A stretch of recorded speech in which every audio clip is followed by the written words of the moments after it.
एक बार क्या हुआ, एक महात्मा जा रहे थे, तो गर्मी की ऋतु, बड़ी भयंकर गर्मी, जून का महीना, दोपहर का समय, गांव के बाहर एक बट वृक्ष था, रास्ते से थोड़ा सा हटके, तो रास्ते से जा रहे थे, तो सोचा इस दोपहरी में विश्राम कर लें बट वृक्ष की छाया में। तो उधर कोई जाने लगे, तो गांव के 2-4-10 लोग बैठे थे। अरे बोले बाबा बाबा उधर मत जाना, उधर मत जाना। क्यों? बोले उसके नीचे बड़ा भयंकर सांप रहता है महाराज, जो गए वो गए, लौटे ही नहीं, तुरंत खा जाता, बहुत भयंकर सांप, कोई नहीं जाता महाराज उसके नीचे, आप मत जाओ। पर साधु ही ठहरे महात्मा, बोले सबसे मिलते हैं, उससे भी मिलेंगे, जा रहे हैं, रुकेंगे कहीं। अरे बोले महाराज वो बहुत बहुत क्रोधी है, काट लेता है। महात्मा बोले उसे भी समझाएंगे, साधु समझाने पे आ जाए तो उन्हें कौन समझाए। गए, और जैसे ही संत उधर गए तो सांप धोखा फड़फड़ा, तो उसकी दुकान बड़ा भयंकर सांप था। तो संत भी भगवान का नाम लेते हुए जा रहे, सांप को देखकर भी हाथ पड़े, अरे बोले रहने दे, रुक जा। तो सांप फनफुला के खड़ा हो गया। संत ने कहा कि वैसे ही तो किस पाप से इस योनि में पड़ा है, काहे को ये दूसरों का जीवन नष्ट करता है, पाप लेता है, शांत रहे, जरा समझ जा। और संत ने समझाया, और कहानी कहती है कि सांप समझ गया। क्यों समझ गया? सांप समझ गया क्योंकि वो आदमी नहीं था।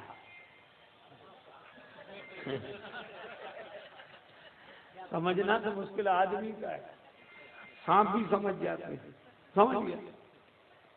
और कहानी बड़ी अच्छी है कि सांप जो है वो शिष्य हो गया। गुरुजी ने कहा कि देख अब तू भक्त हो गया, वैष्णव हो गया, अब अहिंसा का ध्यान रख, ऐसे किसी को नहीं, अब बोल सरलता से, बहुत शांति से रहो, बहुत शांति, बहुत शांति। ठीक है महाराज, सांप ने मानो मंत्र ले लिया गुरुजी का, बड़ा सरल सीधा हो गया। अब गुरुजी ने सबसे कहा कि अब डर की कोई बात नहीं, आराम से जाओ।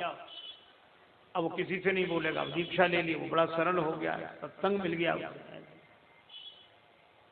गुरुजी तो चले गए, अब लोग गए, सांप कुछ नहीं बोले, वो तो गुरु मंत्र ले लिया था। अब लड़के आए, तो लड़कों ने दूर से देखा तो सांप कुछ नहीं बोला, तो एक ने पत्थर मारा ऐसे फेंक के, सांप को लगा पर सांप कुछ भी नहीं बोला। उसके ऊपर लात रखी पर सांप फिर भी कुछ नहीं बोला।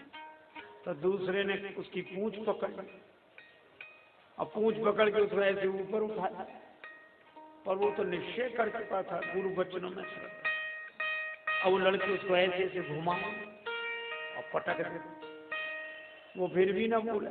वट वृक्ष की बड़ी बड़ी शाखाएं, तो उसको रस्सी की तरह सांप को डालने, लड़के झूला झूले, और झूला झूलते थक जाए तो फिर घर चले जाए, भोजन करके आए, फिर झूला झूले। 2 दिन में ही दुर्दशा हो गई, चौथे दिन तो मरणासन्न हो गया वो, अब मरे वो तब मरे। लेकिन बड़ा निष्ठावान था। गुरुजी कह रहे, चौथे दिन शाम को गुरुजी लौटे के मिलते तो चले चेला से।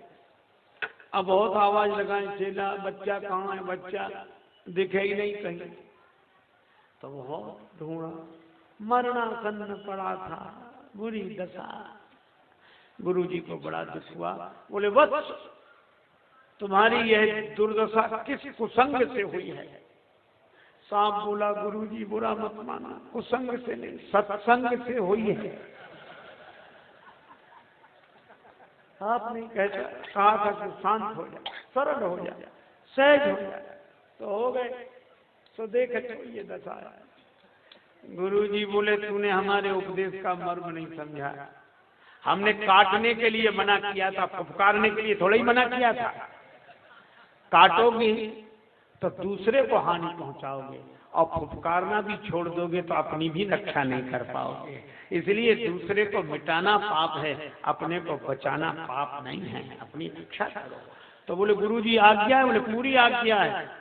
अब आए लड़का झूला झूलने, गुरु आज्ञा मिल चुकी है। जो सांप ने फुफकार दी तो जो वहां खड़े थे वहां से भाग गए, बोले फिर बदल गया, वो तो फिर बदल गया। तो ये कहानी क्या कहती है? हमारे यहाँ विनम्रता गुण है, लेकिन यह थोड़ा ही अच्छा जैसा जिसका इलाज हो वैसे हो जाए तो ठीक रहता है। अच्छा आप बिना पानी के किसी भी पौधे को पुष्पित पल्लवित नहीं कर पाते, लेकिन केले का फल ऐसा है चाहे जितना पानी डाले